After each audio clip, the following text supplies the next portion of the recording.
Hello guys, हम पढ़ रहे थे आर्मेचर रिएक्शन।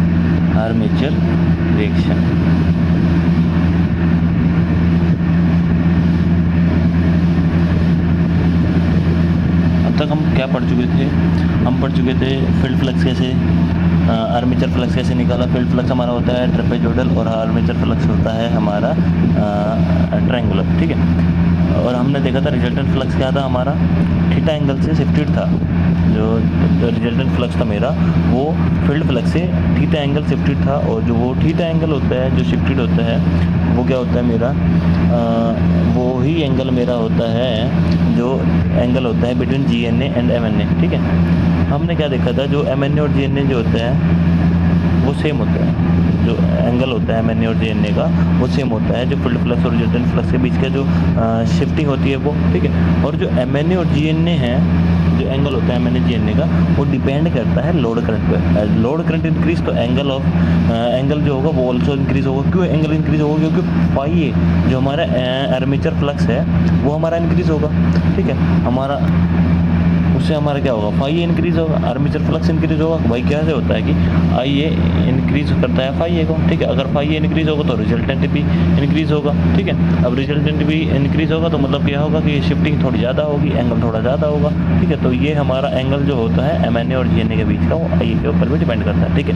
अब प्रॉब्लम करते हैं, इसके अंदर एक प्रॉब्लम भी है, ठीक है। हमारे पास क्या होता है आर्मेचर रिएक्शन में problem due to armature reaction से क्या प्रॉब्लम है, problem due to armature reaction. क्या प्रॉब्लम है? देखो हमने ये करा, हमारा आर्मेचर रिएक्शन हुआ अभी तक, ये हम पढ़े कि आर्मेचर रिएक्शन हुआ कि ये GNA था, ज्योमेट्रिक मीन एक्सिस, ये MNA था, MNA, ठीक है। ये सेंटर है। अब तक क्या हो रहा था कि हम ब्रश हमने क्या पढ़ा था कम्यूटेटर में, हमने वीडियो बना रखी है, आप पढ़ देख लेना कि कम्यूटेटर हमारा क्या होता है, फिक्स होता है। मतलब कम्यूटेटर के ऊपर ब्रश क्या होता है हमारा, फिक्स होता है। और यहाँ जहाँ EMF हमने पढ़ा हुआ है अभी लास्ट वीडियो में कि जहाँ EMF 0 होता है वहाँ क्या होता है कि ये ब्रश हमने ब्रश सेगमेंट में ब्रश के वीडियो में पढ़ा था कि हमारा शॉर्ट सर्किट करंट बहुत कम होता है, ठीक है। MNA वो एक्सिस जहाँ EMF बिल्कुल 0 होता है, ठीक है। मैग्नेटिक न्यूट्रल एक्सिस जहाँ EMF क्या होता है, बिल्कुल 0 होता है, ठीक है। अभी अगर MNA हमने शिफ्ट कर दिया और ब्रश की पोजीशन यही है तो EMF क्या होगा, अभी यहाँ 0 होगा, ठीक है। और ब्रश अभी भी यही है तो स्प्लिट रिंग जो होगा वो यहाँ पे आगे शॉर्ट होगा तो मतलब क्या है, वो 90 डिग्री में शॉर्ट हो रहा है। अब वो शॉर्ट हो रहा है तो मतलब कहीं ना कहीं शॉर्ट सर्किट करंट है, ठीक है। ये प्रॉब्लम मेरे सामने आ गई अब, ठीक है। हमारे सामने क्या प्रॉब्लम आ गई कि शॉर्ट सर्किट करंट जो है वो है, ठीक है। MNA शिफ्ट होने के कारण EMF तो हमारा यहाँ 0 होगा, बट अभी भी हमारे ब्रश यही है तो ये 90 डिग्री पे आके ये शॉर्ट होगा। शॉर्ट सर्किट करंट से हमारा कुछ ना कुछ प्रॉब्लम होगी। तो हम क्या करते हैं कि हम इसको ख़त्म करने के लिए, मतलब ये प्रॉब्लम है तो हम क्या करते हैं कि इसको ख़त्म करने के लिए हम क्या करते हैं, ब्रशेज को शिफ्ट कर देते हैं, ब्रशेज को MNA के साथ शिफ्ट कर देते हैं। अब हमने ब्रशेज को MNA के साथ शिफ्ट किया और हमारे ब्रशेज यहाँ आ गए तो हमारी ये प्रॉब्लम तो होगी सॉल्व, ठीक है। बट अब एक प्रॉब्लम हो रहा है कि जैसे ही हमने ब्रशेज को शिफ्ट किया, ब्रशेज को शिफ्ट करते ही हमारा क्या हुआ कि MNA मतलब जो मैग्नेटाइजिंग और डीमैग्नेटाइजिंग है आर्मेचर रिएक्शन में, ये दोनों आगे ये पिक्चर में आया है। कैसे आते हैं ये पिक्चर में कि फाई ए प्रोपोर्शनल होता है किसके, फाई ए प्रोपोर्शनल होता है मेरा MMF आर्मेचर के, ठीक है। MMF आर्मेचर के, ठीक है। फील्ड आर्मेचर कंपोनेंट, ठीक है। हमने क्या करा कि हमने देखा कि हमने शिफ्ट किया। अभी हम इसका एक डायग्राम और बनाते हैं ऊपर से,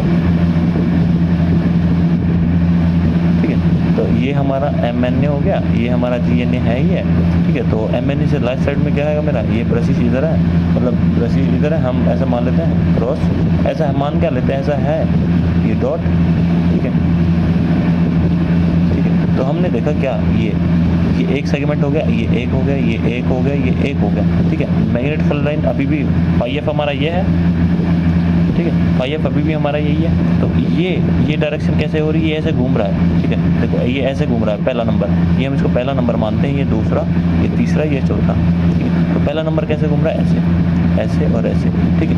तो ऐसे घुमा, ये आया कहाँ, ऐसे, ठीक है। और फ्लक्स लाइन कैसे जा रही है आगे, तो मतलब क्या होगा, अब मेरा फाई एफ तो ये है, पर ये आर्मेचर रिएक्शन मतलब क्या हो रहा है इस पॉइंट पे और 3 पॉइंट पे क्या हो रहा है, ये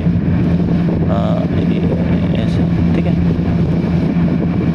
ये पहला पॉइंट हम मान लेते हैं, वहाँ थोड़ा बहुत कंजेस्टेड सा हो गया, तो इधर देख लेते हैं। पहला और तीसरे पॉइंट पे क्या हो रहा है, ये आर्मेचर रिएक्शन क्या हो रहा है मेरा, डीमैग्नेटाइजेशन।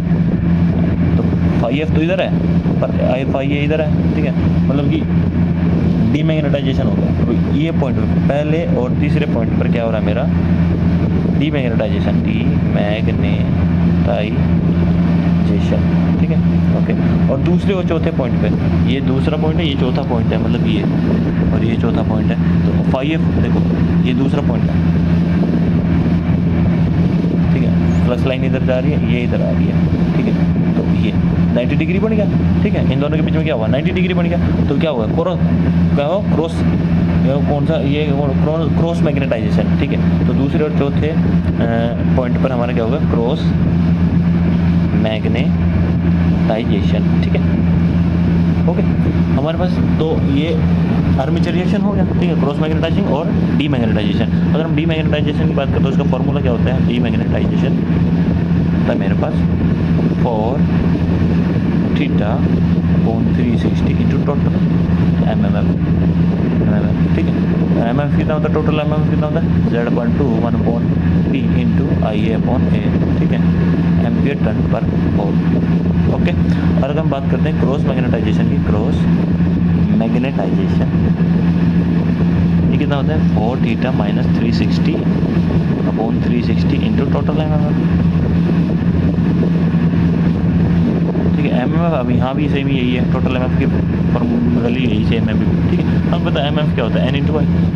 हाँ, ये कैसे लिखा हम बताते हैं अभी। तो एमएफ क्या होता है, एमएमएफ होता है एमएफ होता है नंबर ऑफ टर्न इंटू आई, ठीक है। तो Z इक्वल टू क्या होता है, total number of turn, number of conductor, ठीक है, कंडक्टर, ठीक है। एक कंडक्टर से कितना है, एक टन बनती है, एक कंडक्टर से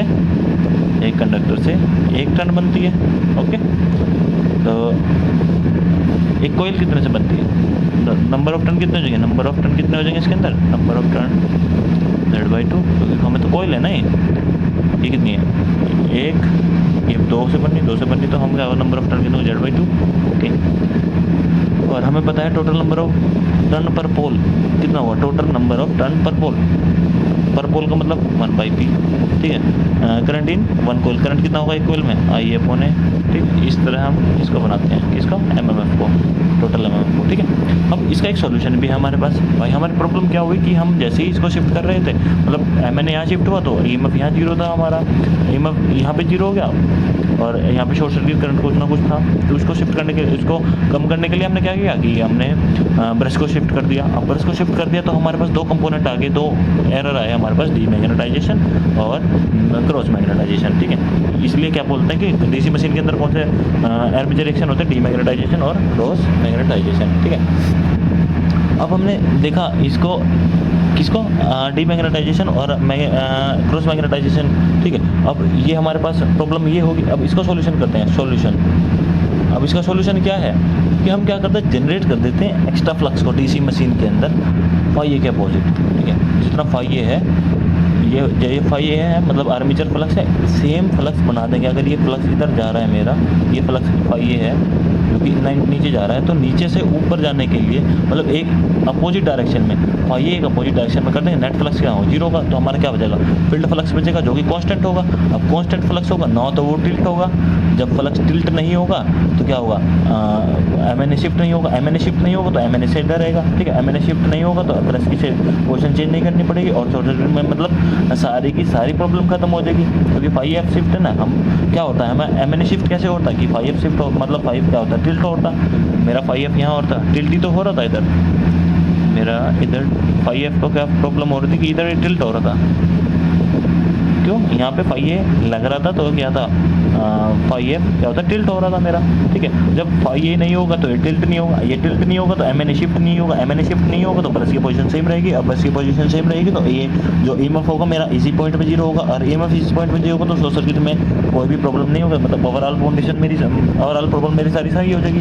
तो मैं क्या करता हूँ कि मेरे पास मेरे को क्या करता हूँ कि आर्मेचर रिएक्शन की जितना आर्मेचर फ्लक्स है उतना ही एक अपोजिट डायरेक्शन में आर्मेचर फ्लक्स डाल देता हूँ उसके अंदर, ठीक है। और कोई ब्रश शिफ्ट करने की जरूरत नहीं है मेरे को, ठीक है। इट विल जनरेट, हम क्या सोल्यूशन में लिख देते हैं, it will generate extra flux देखो ये तो आप अपने आप से भी लिख सकते हो, मैंने आपको बता दिया, अब सारा इंग्लिश का खेल है यार, तुम लिख सकते हो, समझ में आना चाहिए बस तुम्हारे को। Just opposite to phi, okay. Then resultant flux, then resultant flux बताया ना मैंने, अब रिजल्ट अपोजिट डायरेक्शन में नहीं, तो रिजल्टेंट फ्लक्स चाहिए था 0 का, तो रिजल्टेंट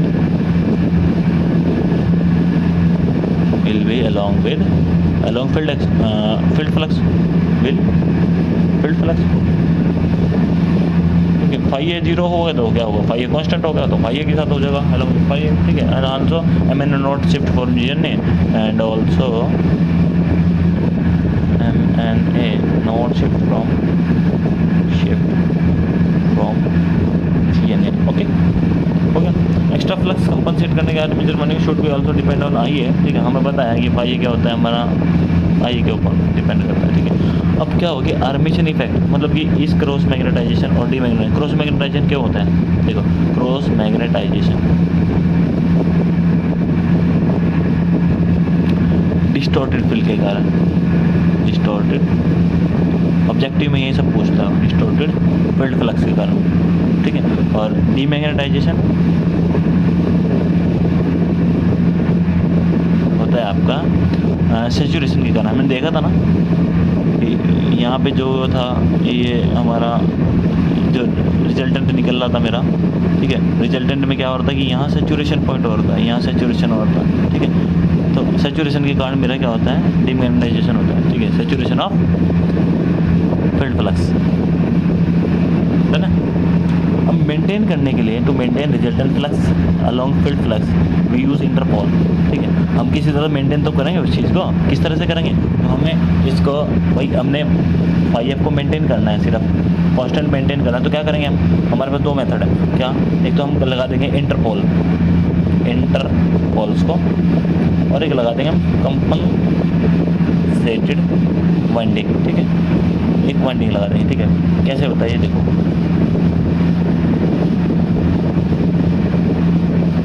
ये ओके, ये तो यार वीडियो बड़ा हो जाता है, देखो पढ़ना है तो कुछ तो करना पड़ेगा।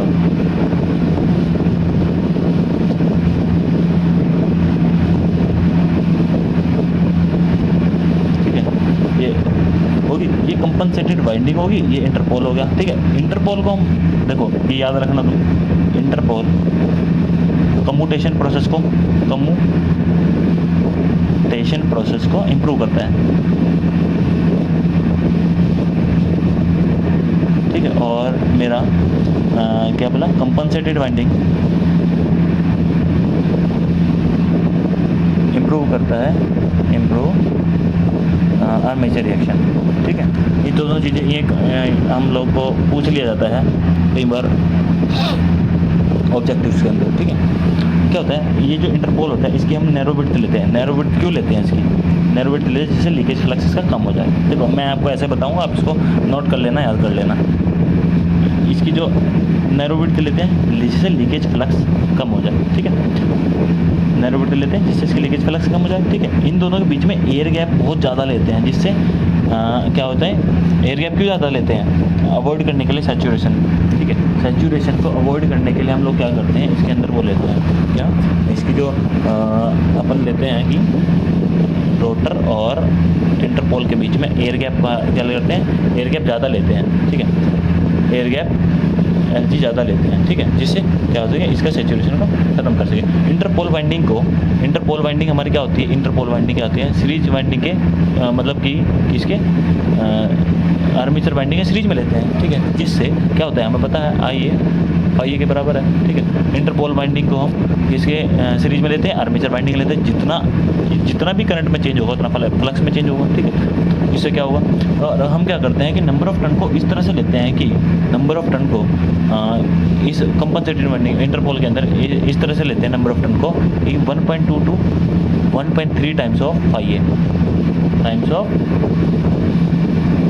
कॉरस्पॉन्डिंग आर्मेचर करंट है, फाई ए क्या होता है 1.2 to 1.3 times of phi A, ठीक है।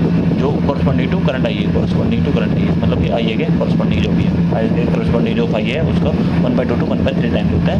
और 20 to 30% क्या लेते हैं, एक्स्ट्रा फ्लक्स लेते हैं, extra flux is use to counter balance BALNC reactance EMF generated, ठीक है। पर क्या होगा कि इंटरपोलर फ्लक्स क्या करता है, इंटरपोलर फ्लक्स के अंदर क्या होता है मेरा कि जो आर्मेचर फ्लक्स है वो कंपनसेट हो जाता है इंटरपोलर रीजन के अंदर, ठीक है। इंटरपोलर फ्लक्स में आर्मेचर फ्लक्स कंपनसेटेड हो जाता है, कंपनसेटेड, ठीक है, इन इंटरपोलर रीजन, ठीक है।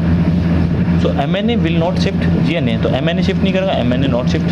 अब क्या होगा, जब ये इंटरपोलर कंपनसेट कर देगा आर्मेचर रिएक्शन, हमने क्या देखा था कि आर्मेचर रिएक्शन को खत्म कर देंगे तो हमारा काम आसान हो जाएगा, तो आर्मेचर रिएक्शन को हमने खत्म कर दिया, आर्मेचर रिएक्शन कर देगा तो MNA शिफ्ट नहीं होगा, MNA नॉट शिफ्ट GNA, ठीक है जी, ये हो गया। तो इससे क्या होता है कि इंटरपोलर रीजन से क्या होता है कि MNA तो शिफ्ट नहीं होगा GNA से, बट हमारे क्या होता है जो हमारी डिस्टॉर्टेड वेवफॉर्म थी वो अभी भी है, वो प्रॉब्लम अभी भी है, ठीक है। डिस्टॉर्टेड वेवफॉर्म प्रॉब्लम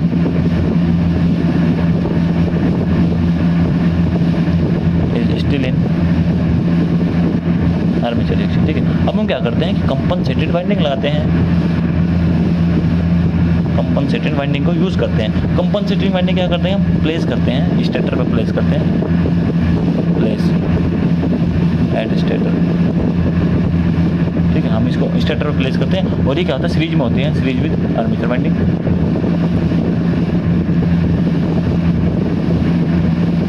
ठीक है। नंबर ऑफ टर्न इस तरह से होते हैं कि क्या होगा मेरा कि इस वे में होते हैं कि एग्जैक्टली डेवलप कर दे हो फाइए को, ठीक है। Number of turn in such a way that it exactly develop same I A, same phi A, ये एट आर्मेचर करंट आइए, ठीक, ओके। और orientation should be just opposite to armature winding, और ओरिएंटेशन क्या करते हैं हम, आर्मेचर वाइंडिंग के opposite ले रहे हैं। हम क्या कर रहे थे, आर्मेचर वाइंडिंग कैसे ले रहे थे हम, आर्मेचर वाइंडिंग हमारी ये थी, ठीक है। अब ओरिएंटेशन इसकी कैसे लेंगे, ऐसे, अगर ये डायरेक्शन इधर है तो ये, हमने बताया था आपको कि अगर ये हम आपको ये याद रखना है, वैसे तो राइट हैंड रूल से निकलता है ये क्रॉस और डॉट। अगर आर्मेचर करंट की डायरेक्शन इधर है, नीचे है, तो ऊपर से मतलब इधर से अगर इसका डायरेक्शन ये है तो इसके राइट साइड में, यहाँ से देखो राइट साइड में क्या होगा, क्रॉस, लेफ्ट साइड में डॉट, ठीक है। अगर इसकी डायरेक्शन ये है फाइए की, ठीक है, तो इसके राइट साइड में यहाँ क्रॉस, यहाँ डॉट, ठीक है। इसकी डायरेक्शन हमेशा ये रहेगी, ये याद रखने की चीज़ है। वैसे तो आर रूल से निकलता है, राइट हैंड रूल से, ठीक है। इसकी क्या होती है, हम क्या करते हैं, ओरिएंटेशन क्या आती है इसकी, अपोजिट लेते हैं फाइए से, ठीक है, फाइए से अपोजिट लेते हैं इसको, ठीक है। तो ये हमारा क्या होगा, कंपनसेटिंग वाइंडिंग हमने यूज़ कर ली। थोड़ा सा इसका वो ले लेते हैं, क्या बोला, समरी लिख देते हैं थोड़ा सा। क्या हम क्या करते हैं, 1.2 to 1.3 टाइम्स फाइव लेते हैं, ठीक है। फाइए बैलेंस हो जाता है, फाइए बैलेंस हो जाता है, ठीक है। MNA शिफ्ट नहीं होता, MNA not shift, but still distorted problem, waveform distorted, waveform distorted problem, okay, ठीक है। इंटरपोल के साथ अगर हमने कंपनसेटेड ले ली, कंपनसेटेड भी ले ली, तो क्या हुआ, इंटरपोल के साथ अगर हम कंपनसेटेड ले रहे हैं तो ये भी हमारा खत्म, MNA शिफ्ट नहीं होगा GNA से, ठीक है। और भाई आपका जो होगा वेवफॉर्म भी डिस्टोर्टेड नहीं होगी, ठीक है। और इंटरपोलर फ्लक्स क्या होता है मेरा, इंटरपोलर जो होता है, इंटरपोल फ्लक्स कितना होता है, 0.2 to 0.35, ठीक है। तो ये सब हमारा इसके अंदर था, हमें पता था प्रॉब्लम क्या है हमारे आर्मेचर रिएक्शन की, कि आर्मेचर रिएक्शन के अंदर हो क्या रहा था कि MNA शिफ्ट हो रहा था, इससे हमें MNA शिफ्ट हो रहा है, तो ब्रश भी हम ब्रश यहाँ थे, तो जैसे MNA इधर आ जाएगा तो यहाँ शॉर्ट सर्किट करंट का इशू था, तो हमें क्या करना पड़ रहा था, हमने शिफ्ट कर दिया ब्रश को भी। और जैसे ही ब्रश को शिफ्ट किया तो उसके अकॉर्डिंग हमने क्या हुआ कि हमारा क्रॉस मैग्नेटाइजिंग डीमैग्नेटाइजिंग आ गया, ठीक है। क्रॉस मैग्नेटाइजिंग को हटाया तो उसके लिए हमने कंपनसेटेड, और वो क्या करना था हमें कि एक आर्मेचर रिएक्शन ही हटा दो जिससे ∅f कांस्टेंट हो जाए, ठीक है। उसके लिए हमने क्या कंपनसेटेड और इंटरपोलर वाइंडिंग को यूज़ किया। इंटरपोलर वाइंडिंग हमारी क्या था, कम्यूटेशन प्रोसेस को इंप्रूव करता है, और जो हमारा ये होता है क्या, ये हमारी है कंपनसेटेड वाइंडिंग हमारी आर्मेचर रिएक्शन को इंप्रूव करता है, और इंटरपोलर वाइंडिंग हमारी क्या करता है, इंटरपोलर हमारे क्या करता है, जिससे हम क्या करते हैं, कम्यूटेशन प्रोसेस को इंप्रूव करते हैं। और इंटरपोलर हमारा हम क्या करते हैं, नैरो विड्थ का लेते हैं, जिससे लीकेज फ्लक्स कम हो जाएगी। ठीक है। और क्या होता है, एयर गैप ज़्यादा इसलिए लेते हैं ताकि अवॉइड कर सकें सैचुरेशन। Thank you guys. आपको किसी भी टॉपिक के ऊपर वीडियो बनवाना हो, किसी भी टॉपिक को आप पढ़ना हो, तो मेरे को कमेंट सेक्शन में कमेंट कर दो, मैं उसी टॉपिक के ऊपर वीडियो बना के दूंगा आपको। Thank you very much.